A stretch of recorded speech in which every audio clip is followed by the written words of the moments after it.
Hi everyone, welcome back to our YouTube channel. Let's get started with another weekly outlook for Bank Nifty. So as usual we start with the monthly time frame. तो चलिए monthly time frame पहले देख लेते हैं. So we understand that monthly में bank Nifty बिल्कुल भी इसकी पिछली वाली ऑल टाइम हाई जो है जो कि 44,151 के बिल्कुल करीब है. So obviously things are looking good on the monthly time frame, जहां पर हम देख रहे हैं कि एक भी higher high higher low structure को कभी ब्रीच नहीं किया on a monthly time frame. So monthly time frame looks good so फार.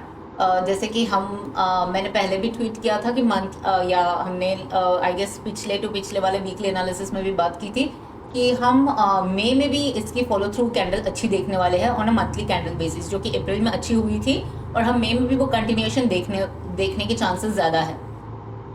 तो चलिए हम लोग वीकली देख लेते हैं. तो वीकली में सो वीकली में यहाँ पर एक इम्पॉर्टेंट चीज़ है जो मैं आपको हाईलाइट करना चाहती हूँ. डेफिनेटली ये ऊपर की तरफ ट्रेंडिंग वगैरह सब कुछ दिख ही रहा है. यहाँ पर ये पर्टिकुलर लाइन को आप ज़रा ध्यान से देखिए. Actually it's a entire zone, I would say this black line as well as ये वाली. Okay yes. तो यहाँ पर मैं आप लोगों को बताना चाहती हूँ, यहाँ पर अगर आप देखोगे ये पर्टिकुलर लाइन के ऊपर कभी भी मार्केट ने क्लोजिंग नहीं दी थी on weekly closing basis. This was the first time April 24 वाली वीक जहां पर हमने ये वाली क्लोजिंग देखी थी. और अगर आप स्पेसिफिकली मैं आप लोग को अगर बताऊं कि अगर ये यहाँ पर ये हमेशा ही एक रेजिस्टेंस जोन हुआ करता था और यहाँ पर हमने फर्स्ट टाइम क्लोजिंग बेसिस पे हमने देखी थी. बट अगेन उसके बाद वाला वीक हमने देखा था कि there was some sort of a profit booking kind of a thing. यहाँ पर बेसिकली कैसा होता है, मार्केट हमेशा ऊपर जाते समय it has to consolidate on the upper range and then it has to give a breakout. तब फिर वो ब्रेकआउट बहुत स्ट्रांग होती है. मान लो अगर मार्केट ऐसे ही निकल जाए तो फिर वो ब्रेकआउट का इंपॉर्टेंस इतनी अच्छी नहीं होती, मतलब इतनी अच्छी नहीं होती, वो फॉल बैक या फेल होने की चांसेस ज्यादा है. तो मार्केट ने क्या करना चाहिए, रेजिस्टेंस के यहाँ पर स्पेंड करना चाहिए टाइम. अब टाइम क्यों स्पेंड करना चाहिए रेजिस्टेंस के यहाँ पर, हम वो समझते हैं. देखिए यहाँ पर मार्केट जब जब आया है, मार्केट ने और सेलर्स ने रेजिस्टेंस सेलर्स ने स्टार्ट कर दिया सेलिंग करने के लिए और वहां से हमने रेजिस्टेंस फेस किया. बट यहाँ पर अगर आप देखोगे, यहाँ पर हमने क्या देखा है कि यहाँ पर अगर जब टाइम बिताता है मार्केट तो क्या करेगा, सेलर्स को ऑब्जॉर्व करेगा मार्केट. सो इसके लिए यहाँ पर टाइम स्पेंड करना is very important for the market near the resistance. Now I will show you one more thing what has happened. यहाँ पर रेजिस्टेंस है, यहाँ पर रेजिस्टेंस है, यहाँ पर रेजिस्टेंस है, यहाँ पर भी रेजिस्टेंस है. और इम्पोर्टेंटली इतने टाइम बाद, मतलब आप वीक आफ्टर वीक देख रहे हो, यहाँ पर इतने सारे रेजिस्टेंस है. फाइनली ये एक कैंडल आता है जो कि ये लेवल पे ऑन अ वीकली क्लोजिंग हुई ही नहीं है, ये वाली पर्टिकुलर लेवल पे. अब क्यों, ये देखिए यहाँ पर आप मेरी कर्सर की यहाँ पर हाई और क्लोज, यहाँ पर ये जो OHLC दिख रहा है, यहाँ पर आप क्लोजिंग में देखिएगा. इसकी क्लोजिंग देख रहे हो आप, ये वीकली हाई कैंडल की क्लोजिंग है 43,633.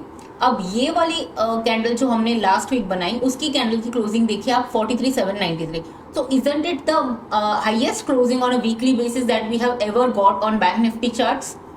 Yes, the answer is definitely yes. So यहाँ पर एक और चीज देखनी, यहाँ पर मार्केट ने मल्टीपल टाइम्स रिजेक्शन लिया, यहाँ पर ट्राई किया, यहाँ पर ट्राई किया, यहाँ पर ट्राई किया, यहाँ पर ट्राई किया. ये लेवल कभी निकली ही नहीं थे. अब यहाँ पर एक दो दिन, मतलब 2 वीक्स टाइम स्पेंड करने के बाद हमने यहाँ पर एक क्लियर कट ब्रेकआउट दिखा on weekly time frame. So definitely on a highest point weekly closing basis पे हमने बैंक निफ्टी में फॉर द फर्स्ट टाइम हम लोग यहाँ पर अचीव हुए हैं. अब दूसरी चीज ये है कि हम देखते हैं अब ये वाली डेली टाइम फ्रेम पे. So as I said, as long as this level gets not taken out, the low of this candle which is 42,582 और रफली मतलब 42,600 के आसपास, तब तक हमारी अप ट्रेंड कंटिन्यू करेगी. तो हम डेली में भी देख लेते हैं.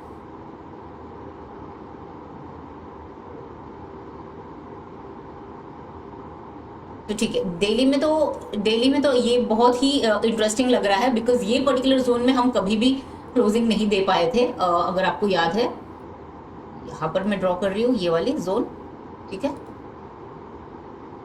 हाँ, सो ये पर्टिकुलर क्लोजिंग बेसिस पे हम कभी भी नहीं निकाल पाए. अब आपको अगर लग रहा है कि क्योंकि ये पर्टिकुलरली ये जोन रेजिस्टेंस हुआ करता था, अब for the first ever time this has turn into a support, isn't it. ये देखिए, I am just changing the colour to highlight that now the resistance has now turn into a support. ठीक है। तो यहाँ पर आपको लग रहा है कि यहाँ पर मार्केट ने मल्टीपल टाइम रिजेक्शन ली थी कि हाँ मतलब जस्ट ड्रॉ इट हियर। ये देखिए, ये यहाँ पर तो क्लासिक इवनिंग स्टार पैटर्न है और उसके बाद रिजेक्शन, उस यहाँ पर भी रिजेक्शन, फिर रिजेक्शन, फिर रिजेक्शन, फिर यहाँ पर थोड़ा सा कंसोलिडेशन। एज ए सेट, ये कंसोलिडेशन होना हायर मतलब रेजिस्टेंस के पास होना बहुत जरूरी है, बिकॉज ये लोग दे विल एंश्योर कि सारे सप्लाई एब्जॉर्ब करे, ताकि जब बैंक निफ्टी अभी नई मूव दे ऊपर की तरफ तो they don't get again faced by the sellers और they don't get any new resistance. So that is the reason spending time here on the resistance zone is becomes very important, because they have to absorb the sellers. तो sellers को पूरी तरह से निकालेंगे तो क्या होगा, नेक्स्ट टाइम जब अप मूव आएगी तब वापस सेलर्स कहीं से भी नहीं आएंगे। सो ये activity is very important which happened यहाँ पर, जो हमने लास्ट पर्टिकुलरली वीक देखा होगा। मोर और less it was a sideways consolidation, but yes it wasn't easy week, because ये जो साइडवेज कंसोलिडेशन हुआ ये थोड़े से बड़े रेंज में हुआ है and it was a very sharp down move and up move. I will show you in 15 minute. सो यहाँ पर हमने देखा है कि for the first ever time this has turn into a support. So obviously this low becomes very important, these two lows which is 43,360 43,350 के आसपास की लो, ये बहुत इंपॉर्टेंट हो जाती है अब हमारे लिए। और ऑफ कोर्स यहाँ पर मतलब मेरे लिए कुछ ऐसे रेजिस्टेंस अगर आप बोलोगे तो यही है, but again I won't consider it as a major resistance. Why? Because यहाँ पर मार्केट ने has given enough time, market has taken enough time to consolidate before the breakout, so I don't consider this as a major major resistance now. And one more thing जो मेरे को एक आप लोग को हाईलाइट करनी थी, this was way back in November। यहाँ पर आपको दिखेगा मेरे चार्ट्स का डेट, या दिस वॉज November 13 की, यहाँ पर जब हमने ये पोस्ट किया था first ever time cup and handle की ब्रेकआउट, तब हमने यहाँ पर ये बताया था कि most likely we are going to see a new high in bank nifty in the upcoming months. और ये पूरी कप एंड हैंडल की टारगेट है और वीकली में अभी तक इसने कभी ये वाली लो ब्रेक ही नहीं की है। सो उसके टारगेट के हिसाब से हमारे पास इतने सारे टारगेट्स बन रहे हैं। अभी तक तो हमने फर्स्ट टारगेट भी नहीं किया, but most likely we are going to see this first target in this upcoming week. ऐसा लग तो रहा है, अब देखते हैं। और उसके बाद तो ये सारे वीक्स है, बट क्योंकि ये बिल्कुल टाइम लगेगा, इतना ऐसा नहीं कि ये कल की कल हम 51,800 के दर्शन लेंगे। तो it is going to take time, but then we have to understand that on a higher time frame this pattern is still intact. और ये जो डाउनफॉल भी आई थी तब मार्केट बिल्कुल 39,600 से घूम चुकी थी, तो यहाँ पर तो कभी आई नहीं है। मतलब ओवरऑल टारगेट्स ये हम I guess by Diwali we are going to see this kind of targets. The final target is 51,822। So देखते हैं तब तक। उससे पहले हमको मेन डिस्कस करना है कि अगले हफ्ते क्या करें। अब अगले हफ्ते ये तो क्लियर कट है, बाय ऑन डिप्स वाली मार्केट है। हम ये भी डिस्कस कर रहे हैं कि मोस्ट लाइकली ये वाली हाई को भी हम रीच कर देंगे and so forth. So now let's go and check on the 15 minute time frame. So यहाँ पर I just take this out, क्योंकि ये तो मैंने वो रेजिस्टेंस टर्न सपोर्ट करने यहाँ पर भी आप देखोगे ना तो सेम चीज़ें देखिए ना, यहाँ पर इतने बार ये रेजिस्टेंस लेता रहा, यहाँ पर रेजिस्टेंस, यहाँ पर रेजिस्टेंस, यहाँ पर रेजिस्टेंस, और ये देखिए all of a sudden isn't it taking a support now. तो this becomes very important and as I said मुझे एक चीज़ यहाँ पर आपको हाईलाइट करनी थी कि लास्ट वीक की डिफिकल्टी क्या थी। I just share that. तो हम लास्ट वीक में ये देख रहे थे कि या दिस वन स्पेसिफिकली। तो क्या होता है जब भी मार्केट एक सिमेट्रिकल ट्रायंगल बड़ी वाली इसमें हम कंसोलिडेट करते हैं तो क्या होता है, एक शार्प फॉल आता है followed by sharp rise, then again a sharp fall, then a sharp rise. इसमें होता क्या है, आप ट्रायंगल में है वैसे तो देखिए लगेगा कि triangle would have rewarded you more, but the problem becomes because of the last week तो थोड़ा very difficult and very different behavior of the premiums as well. A bit sort of एक दो कैंडल की fall में puts used to get spiked up so much. Similar was on the upside. एक आधा कोई candle आ जाती है तो कॉल्स भी बिल्कुल बहुत ज़्यादा स्पाइक होते थे, तो फिर मतलब स्ट्रैंगल्स प्ले करना बहुत मुश्किल हो रहा था। But at the same time scalping kind of लग रही थी मार्केट, बिकॉज आपने इमीडिएटली कॉल शॉर्ट की तो उसको फटाफट स्क्वायर ऑफ करके again you have to take a reversal position या ऐसे कुछ। जैसे कि इस दिन की भी फॉल मुझे याद है, शार्पली नीचे आई और बिल्कुल इस लेवल पे उसने 40 टू 800 के आसपास उसने सपोर्ट ली थी। मैंने ये सपोर्ट रेजिस्टेंस शेयर भी की थी और बिल्कुल वहाँ से फिर उसने यू टर्न ली। सो नाउ लेट्स सी कि क्या होने के चांसेस है। अच्छा, एक और चीज़, उस दिन एक्सपायरी थी ये वाले दिन, थर्सडे, तो यहाँ पर तो ये कोई एक फ्री ट्रेड जैसे लग रही थी, बट मैंने उस दिन ऐसे ही बैंक निफ्टी फ्यूचर्स में देखी थी। तो I just share that chart. तो बैंक निफ्टी फ्यूचर में हमने ये ट्रैक किया था। तो फिर यहाँ पर हमको वो दिख रहा था कि यहाँ पर उसने ब्रेकआउट दे दी थी। ये पर्टिकुलर कैंडल में हमको इसकी ब्रेकआउट मिल गई थी सिमेट्रिकल ट्रायंगल की। I am talking about this second candle in the 15 minute for 11th में। यहाँ पर इसने सिमेट्रिकल की ब्रेकआउट दी थी और ये मैंने शेयर कहीं नहीं किया है, but I am just tracking this because मैं यूजुअली फ्यूचर्स में ट्रैक नहीं करती हूँ, मैं स्पॉट में ही ज़्यादातर देखती हूँ। बट वो स्पॉट में उस दिन काइंड ऑफ फ्रिक ट्रेड थी, तो इसके लिए मैंने ये इसमें देखी थी। तो इस हिसाब से 43,800 is the first target and लगभग हम आ ही गए थे उस पर, वो तो हो ही चुका है। अब द सेकेंड वन इज 44,135, तो उस चीज़ को हम बाद में देखेंगे। अब चलते हैं बैंक निफ्टी के स्पॉट चार्ट में।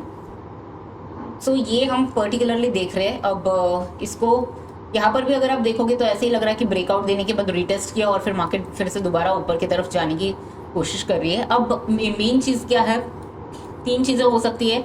या तो मार्केट फ्लैट खुल के, अगर फ्लैट खुलती है और इस लेवल को ब्रेक करती है, मतलब I would say this level itself, एक second I just tell you. हाँ, अगर ये 43,850 के आसपास अगर ब्रेक करती है फ्लैट खुल के, सो हम लॉन्ग जाएंगे विद मतलब उसी दिन का जो भी डे लो का स्टॉप लॉस रख के हम लॉन्ग जा सकते हैं। हमारी लगभग ये वाली लेवल है 44,000 राउंड लेवल पे थोड़ा सा कॉशियस होकर प्रॉफिट बुक करना एक बार के लिए सही होगा।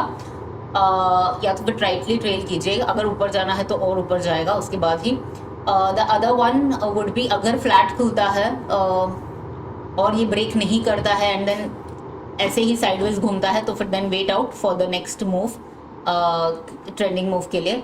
हाँ, लेकिन गैप अप कहाँ पर होने से डिफिकल्टी हो सकता है, अगर gap down, sorry I said gap up but I meant gap down. So gap down ये लेवल के नीचे, मतलब मान लो 43,600 या 43,550 के आसपास अगर खुलती है, उसके बाद देखना ज़रूरी है। बिकॉज क्या होगा, यहाँ पर जो भी लॉन्ग्स करके गए हैं ऑन फ्राइडे, उन लोग अचानक से, मतलब उनको ओवरनाइट प्रॉफिट तो नहीं मिलेगी बट उनको अचानक से लॉस दिखना शुरू करेगी। तो फिर दे माइट बी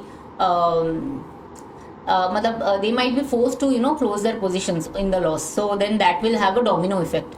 So इसकी वजह से अगर गैप डाउन होती है वो भी बिलो 43,600 से 43,550 के, तब हमको थोड़ा सा वेट करना पड़ेगा प्राइस एक्शन के लिए। बट अदरवाइज अगर फ्लैट खुलती है तो फिर हम अपसाइड के लिए प्ले करते हैं। और अगर गैप अप हो ही जाती है तो again you have to wait, because overnight जो प्रॉफिट ओवरनाइट जो लॉन्ग करके गए हैं, they might start to book profits और थोड़ा सा नीचे आ सकता है और फिर then it might go up. So again there you have to wait for a price action. So in case of a gap up and a gap down, you'll have to wait for a price action.